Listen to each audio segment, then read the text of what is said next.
Hey guys, my name is Swania and you are watching Swan Unleashed. और आज हम उस सिविलाइज्ड वर्ल्ड के बारे में बात करेंगे जो हमें ह्यूमन राइट्स और डेमोक्रेसी के बड़े बड़े भाषण देता है, लेकिन रात होते ही उन्हीं भाषणों की धज्जियां उड़ा देता है। हमने अक्सर देखा है कि जब भी इंडिया या ग्लोबल साउथ में कुछ होता है तो वेस्टर्न मीडिया ह्यूमन राइट्स का लाउड स्पीकर लेके चढ़ जाता है। लेकिन क्या हो अगर मैं आपसे कहूं कि उनके अपने मॉरल हाई ग्राउंड के नीचे एक सड़ चुका बदबूदार नेटवर्क छुपा है। आज हम बात करेंगे जेफरी एप्स्टीन की, एक ऐसा नाम जिसने दुनिया के सबसे पावरफुल बिलियनर्स, रॉयल्स और पॉलिटिशियंस को एक ट्रैफिकिंग रिंग में लपेट रखा था। 2026 की अनसील्ड फाइल्स ने एक ऐसा सच बाहर लाया है जो साबित करता है कि वेस्टर्न जस्टिस सिस्टम सिर्फ एक मजाक है। सो गेट रेडी, क्योंकि आज हम इस फर्स्ट वर्ल्ड का असली चेहरा बेनकाब करेंगे। जेफरी एप्स्टीन आखिर कौन था? जेफरी एप्स्टीन, बच्चों का मांस खाने वाला ऐसा शख्स।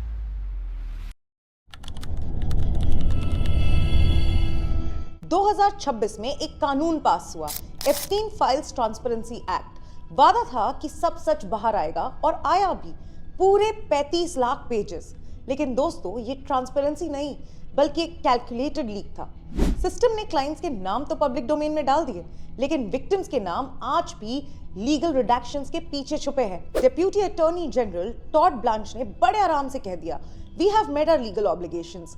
मतलब कागज हमने पब्लिक के मुंह पे मार दिए हैं, अब हमारी जिम्मेदारी खत्म। We are producing more than 3 million pages, including more than 2,000 videos and 180,000 images. In files में FBI की ऐसी प्रेजेंटेशंस हैं जो हार्वी वाइनस्टीन, लियोन ब्लैक और प्रिंस एंड्रयू जैसे बड़े नामों को आइडेंटिफाई करती है। सवाल ये है कि अगर FBI के पास ये नाम सालों से थे तो ये लोग खुलेआम कैसे घूम रहे थे? क्योंकि सच तो ये है कि इन एलीट्स के लिए रेप विक्टिम कोई विक्टिम नहीं है, सिर्फ एक PR प्रॉब्लम है। अब सुनिए एक ऐसी कहानी जो किसी स्पाई थ्रिलर से कम नहीं है। इन फाइल्स में हार्वर्ड के प्रोफेसर मार्टिन नोवाक का एक ईमेल मिला जो उन्होंने एप्स्टीन को 2014 में भेजा था। ईमेल का subject, our spy was captured after completing her mission. एक मैथमेटिकल बायोलॉजिस्ट एक कन्विक्टेड सेक्स ऑफेंडर को स्पाई और मिशन के बारे में क्यों लिख रहा है? क्या हार्वर्ड को यूनिवर्सिटी है या फिर CIA का हेडक्वार्टर्स? एप्स्टीन ने हार्वर्ड को मिलियंस डोनेट किए थे और यही पैसा फेंको तमाशा देखो वाला फॉर्मूला हर जगह काम करता है। अगर यही ईमेल किसी इंडियन प्रोफेसर ने लिखा होता तो अब तक उन पर UAPA लग चुका होता, लेकिन यहाँ इसे इंटेलेक्चुअल डिस्कोर्स कहा गया। अब आते हैं दुनिया के सबसे बड़े गुड समैरिटन पे, Bill Gates. What he said about getting billions of philanthropy for global health. हमें बताया गया है कि गेट्स एप्स्टीन से सिर्फ फिलैंथ्रोपी के लिए मिले थे। वाह, दुनिया का सबसे अमीर आदमी डोनेशन मांगने के लिए कन्विक्टेड सेक्स ऑफेंडर के पास जाता है। 2026 की फाइल्स ने इस झूठ की धज्जियां उड़ा दी हैं। डॉक्यूमेंट्स दिखाते हैं कि उनके बीच डिस्कशन ग्लोबल हेल्थ नहीं बल्कि स्ट्रेन पैंडेमिक सिमुलेशन और न्यूरो टेक्नोलॉजी जैसे एक्सोटिक टॉपिक्स पे हो रहे थे। रिपोर्ट्स के मुताबिक एप्स्टीन के पास गेट्स के किसी अफेयर की कॉम्प्रोमाइजिंग इंफॉर्मेशन थी जिसे वो ब्लैकमेल के लिए यूज कर रहा था। बिल गेट्स के लिए वेस्टर्न मीडिया लिखता है एरर इन जजमेंट, लेकिन दोस्तों मक्कारी को एरर बोलना बंद करो। ये एक कॉन्शियस डिसीजन था। सोचिए जरा, एक तरफ बिल गेट्स अफ्रीका और इंडिया में वैक्सीन और हेल्थ पर काम कर रहे हैं और दूसरी तरफ वो एक ऐसे आदमी के साथ बायोलॉजिकल डिफेंस डिस्कस कर रहे हैं जो लड़कियों को स्लेव्स बनाता है। मतलब क्या ही आयरॉनी है, नहीं? और सबसे बड़ी बात, मेलिंडा गेट्स, बिल गेट्स की एक्स वाइफ, जिसने डिवोर्स के बाद साफ कहा था कि वो एप्स्टीन के साथ बिल की मीटिंग से डीपली डिस्टर्ब थी। But I did not like that he'd had meetings with Jeffrey Epstein. He was evil personified. I had nightmares about it afterwards. जब पत्नी को दिख रहा था कि ये आदमी टॉक्सिक है तो बिल गेट्स जैसे जीनियस को क्यों नहीं दिखा? न्यूयॉर्क टाइम्स ने पहले रिपोर्ट किया कि एप्स्टीन के पास बिल गेट्स के बारे में कुछ कॉम्प्रोमाइजिंग इंफॉर्मेशन थी, अलेजिडली किसी रशियन वुमन के साथ अफेयर की जिसे वो लेवरेज कर रहा था।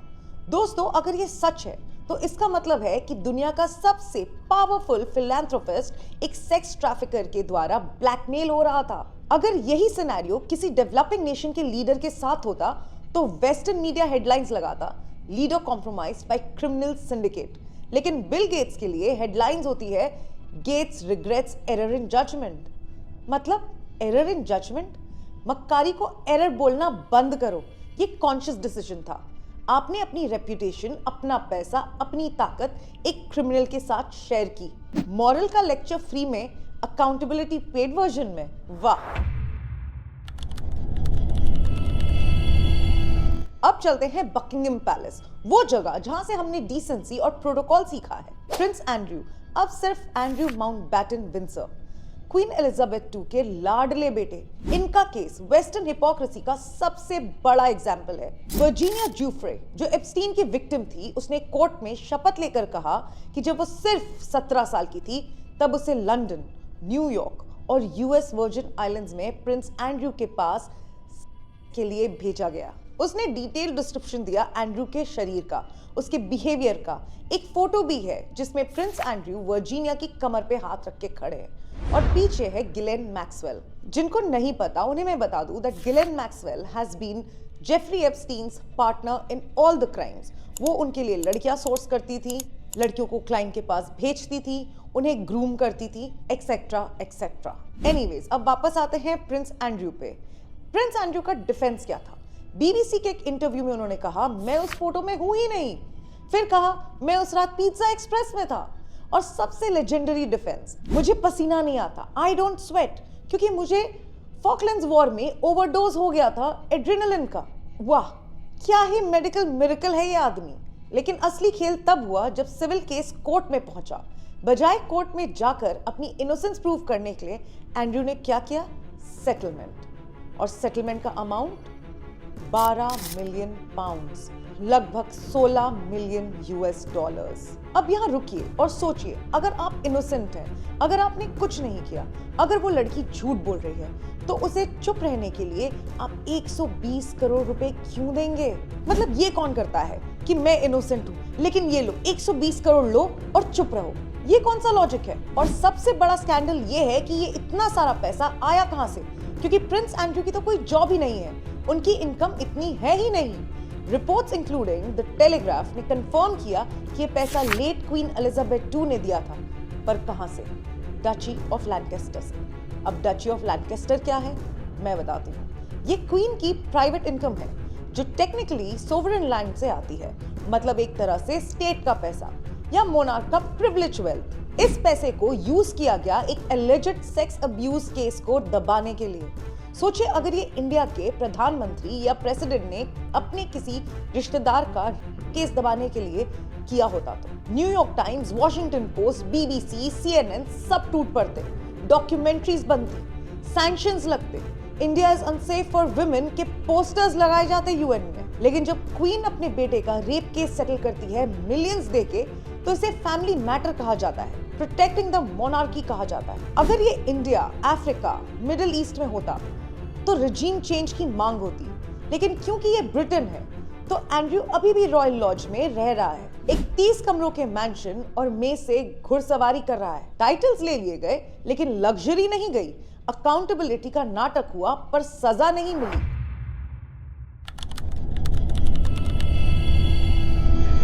पैसा बोलता है पर वॉल स्ट्रीट पे पैसा चीखता है। Leon Black, Apollo Global Management के फाउंडर, एक बिलियनर, इन्होंने जेफरी एप्स्टीन को $158 मिलियन पे किए। दोबारा सुनिए, $158 मिलियन। किस लिए?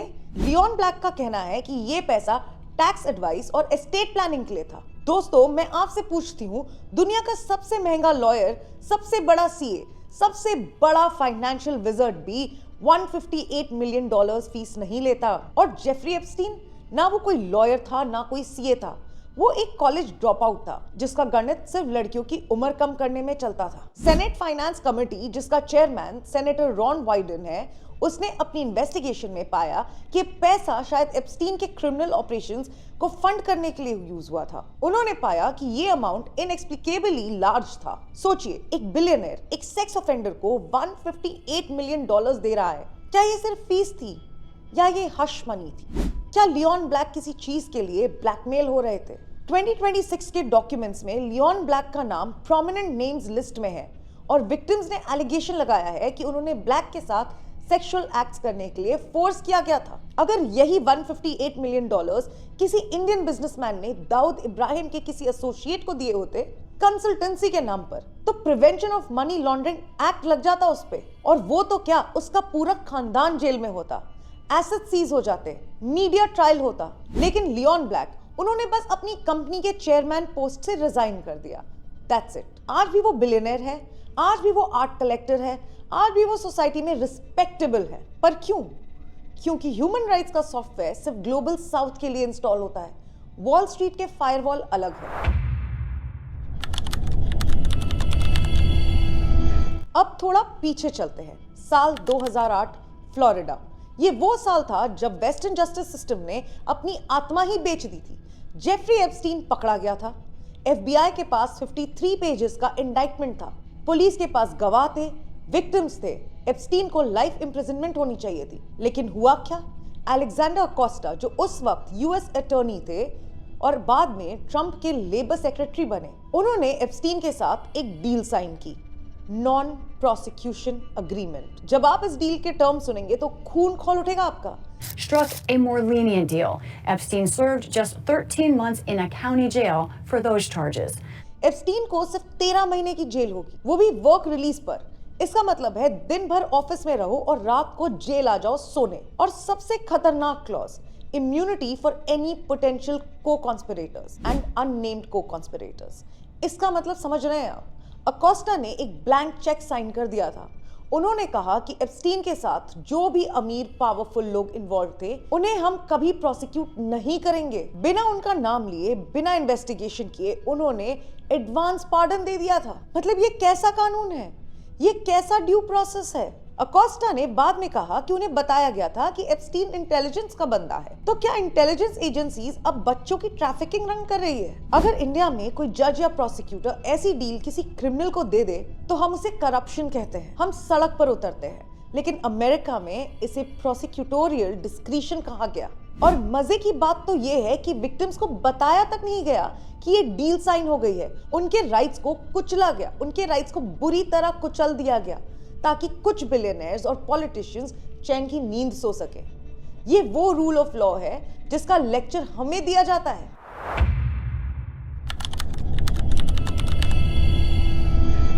अब आते हैं उन पे जो मेरी नजर में इस हिपोक्रेसी के सबसे बड़े गुनहगार हैं, द वेस्टर्न मीडिया। ये वही मीडिया है जो इंडिया में प्रेस फ्रीडम पर रिपोर्ट बनाती है, जो कहती है कि इंडिया में जर्नलिस्ट डरे हुए हैं। तो सुनिए एमी रोबैक की कहानी। एमी रोबैक ABC न्यूज की एंकर है। 2019 में एक लीक्ड वीडियो बाहर आया। इस वीडियो में एमी रोबैक अपने स्टूडियो में बैठी है, फ्रस्ट्रेशन में चिल्ला रही है। I have had this story for 3 years. We had Clinton, we had everything. First of all, I was told, who's Jeffrey Epstein? No one knows who that is. This is a stupid story. Then the palace found out that we had her whole allegations about Prince Andrew and threatened us a million different ways. The palace found out that we had her whole allegations about Prince Andrew and threatened us a million different ways. We were so afraid we wouldn't be able to interview Kate and Will. यहाँ पे बात Prince Williams और उनकी wife Kate Middleton की हो रही है। अब ध्यान से सुनिए दोस्तों, ABC न्यूज के पास 2015 में एप्स्टीन के अरेस्ट से 4 साल पहले वर्जीनिया जूफ्रे का इंटरव्यू था। उसके पास बिल क्लिंटन के खिलाफ सबूत था, प्रिंस एंड्रू के खिलाफ सबूत था, लेकिन उन्होंने स्टोरी किल कर दी। क्यों? क्योंकि the palace, the British monarchy ने धमकी दी थी, क्योंकि उन्हें प्रिंस विलियम और केट मिडल्टन का इंटरव्यू चाहिए था।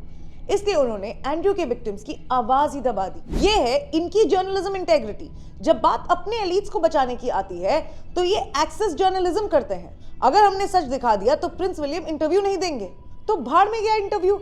एक बलात्कार के आरोपी को बचाना जरूरी है क्या?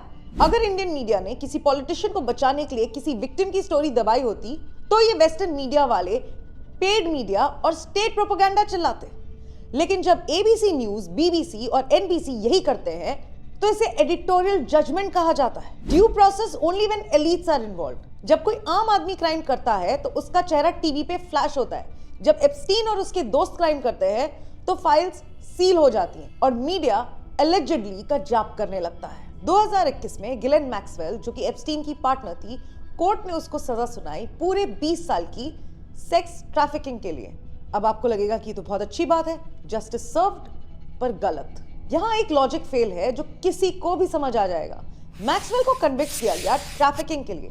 ट्रैफिकिंग का मतलब होता है किसी को एक जगह से दूसरी जगह ले जाना किसी तीसरे आदमी के लिए। तो सवाल यह है, who did she traffic them to?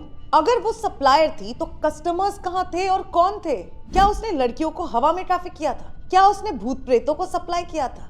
नहीं, उसने उन्हीं पावरफुल लोगों को सप्लाई किया जिनके नाम इस फाइल्स में है, प्रिंस, सीईओज, प्रेसिडेंट्स। लेकिन अमेरिकन जस्टिस सिस्टम ने क्या किया? उन्होंने मैक्सवेल को कन्विक्ट किया, लेकिन क्लाइंट्स को हाथ तक नहीं लगाया। ये एक कंटेनमेंट स्ट्रैटेजी थी। सिस्टम ने सोचा, एक आदमी मर गया, एक औरत को जेल में डाल दो, बाकी सबको बचा लो, ताकि सिस्टम कोलैप्स ना हो, ताकि वॉल स्ट्रीट ना गिरे, ताकि मोनार्की ना हिले। विक्टिम्स के लॉयर्स चिल्लाते रह गए कि अगर कोई क्लाइंट लिस्ट नहीं है तो इसका मतलब ये नहीं कि कोई थर्ड पार्टी इन्वॉल्व थी ही नहीं। और 2026 के डॉक्यूमेंट्स में साफ लिखा है कि विक्टिम्स को लेंड आउट किया जाता था।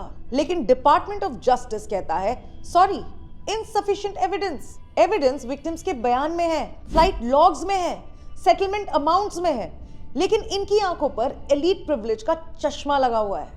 अब कैमरा जरा जूम आउट करते हैं और असली हिपोक्रेसी देखते हैं इनकी। साल 2024 और 25 में यूएस स्टेट डिपार्टमेंट और यूरोपियन यूनियन ने इंडिया पर लंबी चौड़ी रिपोर्ट्स निकाली। Antony Blinken, US secretary of state, कहते हैं, we are monitoring rise of human rights abuse in India. European Union ने कहा था कि human rights must be a priority in trade with India. और अब जब उनके ही आका ट्रंप बाबू से जूते पड़े उनको, तो इंडिया के पास मदर ऑफ ऑल डील्स लेके आ गए। अब इनका ह्यूमन राइट्स चला गया तेल लेने। मैं इन वेस्टर्न लीडर से एक सीधा सवाल पूछना चाहती हूँ, जब आप मणिपुर कश्मीर पर लेक्चर देते थे तब आपके अपने बैकयार्ड में क्या हो रहा था? आपका justice department 35 lakh pages release कर रहा था, जिसमें दिख रहा है कि आपके देश के सबसे अमीर लोग, आपके फॉर्मर प्रेसिडेंट्स, आपकी रॉयल्टी, सब एक इंटरनेशनल ट्रैफिकिंग रिंग में इन्वॉल्व थे और आपका सिस्टम उन्हें बचा रहा था। क्या आपने कभी human rights report on US elite impunity निकाला? क्या कभी यूरोपियन यूनियन ने कहा कि United Kingdom is backsliding on rule of law because Prince Andrew तो जेल में है ही नहीं? क्या कभी यूएस ने कहा कि our judiciary is protecting paedophiles so our democracy is in danger? नहीं, कभी भी नहीं। इनका ह्यूमन राइट्स का धंधा सिर्फ ग्लोबल साउथ को दबाने के लिए है। अगर इंडिया में कानून व्यवस्था में कमी आती है तो वो ह्यूमन राइट्स वायलेशन होता है। अगर अमेरिका में एक पूरा नेटवर्क बच्चों को अब्यूज करता है और जेल नहीं जाता तो वो तो कुछ भी नहीं है जी, प्रोसीजरल इशू है। अगर कोई अफ्रीकन नेता करप्शन करता है तो सैंक्शंस। अगर Leon Black $158 million suspicious payment करता है तो बिजनेस एज यूजुअल। देख रहे हो दोगलापन? ह्यूमन राइट्स का सॉफ्टवेयर सिर्फ और सिर्फ ग्लोबल साउथ के लिए इंस्टॉल होता है इनका। इनके खुद के सिस्टम में वायरस है, पर एंटीवायरस हमारे सिस्टम में चलाने की कोशिश की है। और यही हिपोक्रेसी अब बर्दाश्त के बाहर है। 2026 में भी जब नई फाइल्स आई तब भी नैरेटिव यही है कि we have met our legal obligations. बस कागज फेंक दिए और जिम्मेदारी खत्म। विक्टिम्स चिल्ला रही हैं कि उनके अब्यूजर्स अभी भी बाहर है, लेकिन वेस्टर्न मीडिया बिजी है इंडियन डेमोक्रेसी रेट करने में, इंडियन डेमोक्रेसी को डेड इकोनॉमी कहने में। तो अगली बार जब कोई वेस्टर्न लीडर हमें ह्यूमन राइट्स पर लेक्चर दे तो बस उनसे एक सवाल पूछना, गिलेन मैक्सवेल की क्लाइंट लिस्ट कहाँ है? जब तक वो लिस्ट बाहर नहीं आती, इनका हर लेक्चर सिर्फ और सिर्फ हिपोक्रेसी है। हम इनके लेक्चर्स के विक्टिम नहीं, इनके पाखंड के गवाह हैं। आपको क्या लगता है, क्या कभी उन बड़े क्लाइंट्स को सजा मिलेगी? कमेंट करके जरूर बताइए। और अगर आपको ये वीडियो पसंद आया तो इसे शेयर कीजिए ताकि ये हाउस ऑफ कार्ड्स सबके सामने गिरे। Thank you so much for watching. मिलते हैं अगली वीडियो में।